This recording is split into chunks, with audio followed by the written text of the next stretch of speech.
Hi ಸ್ನೇಹಿತರೆ, ಒಬ್ಬ ಮಹಿಳೆ ಕುದುರೆಯ ಮೇಲೆ ಮಗುವನ್ನು ಬೆನ್ನಿಗೆ ಕಟ್ಟಿ ಸಾವಿರಾರು ಬ್ರಿಟಿಷರ ಸೈನಿಕರ ವಿರುದ್ಧ ಯುದ್ಧ ಮಾಡಿದರೆ ನಂಬುತ್ತೀರಾ? ಅವರು ಬೇರೆ ಯಾರೂ ಅಲ್ಲ, ಭಾರತದ ಧೈರ್ಯದ ಪ್ರತೀಕವಾದ ರಾಣಿ ಲಕ್ಷ್ಮೀಬಾಯಿ.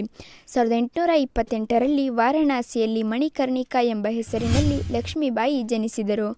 ಬಾಲ್ಯದಲ್ಲೇ ಕುದುರೆ ಸವಾರಿ, ಕತ್ತಿಯುದ್ಧ, ಬಿಲ್ಲು ಬಾಣದಲ್ಲಿ ತರಬೇತಿ ಪಡೆದರು. ಅವರ ಧೈರ್ಯವನ್ನು ನೋಡಿ ಎಲ್ಲರೂ ಮನು ಎಂದು ಕರೆಯುತ್ತಿದ್ದರು.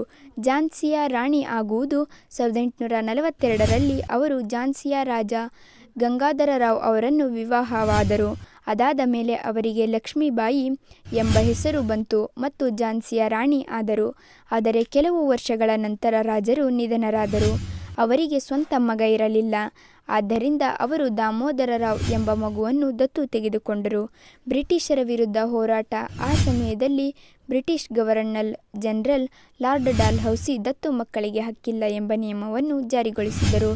ಅದರ ಪ್ರಕಾರ ರಾಜನಿಗೆ ಸ್ವಂತ ಮಗ ಇಲ್ಲಿ ಆ ರಾಜ್ಯವನ್ನು ಬ್ರಿಟಿಷರು ತೆಗೆದುಕೊಳ್ಳಬಹುದು. ಈ ನಿಯಮದಿಂದ ಝಾನ್ಸಿಯನ್ನು ಕಬಳಿಸಲು ಅವರು ಪ್ರಯತ್ನಿಸಿದರು. ಆದರೆ ರಾಣಿ ಲಕ್ಷ್ಮೀಬಾಯಿ ಧೈರ್ಯವಾಗಿ ಹೇಳಿದ ಮಾತು, ನಾನು ನನ್ನ ಝಾನ್ಸಿಯನ್ನು ಕೊಡುವುದಿಲ್ಲ. 1857ರ ಸ್ವಾತಂತ್ರ್ಯ ಹೋರಾಟ. 1857ರಲ್ಲಿ ಭಾರತದ ಮೊದಲ ಸ್ವಾತಂತ್ರ್ಯ ಹೋರಾಟ ಆರಂಭವಾಯಿತು.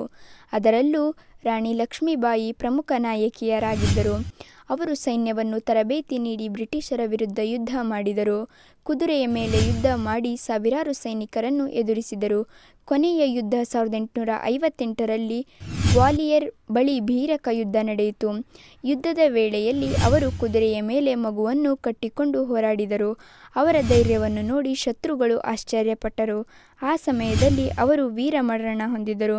ಅವರ ಪರಂಪರೆ ಇಂದು ರಾಣಿ ಲಕ್ಷ್ಮೀಬಾಯಿ ಅವರನ್ನು ಭಾರತದ ಧೈರ್ಯದ ಪ್ರತೀಕವಾಗಿ ನೆನಪಿಸುತ್ತೇವೆ.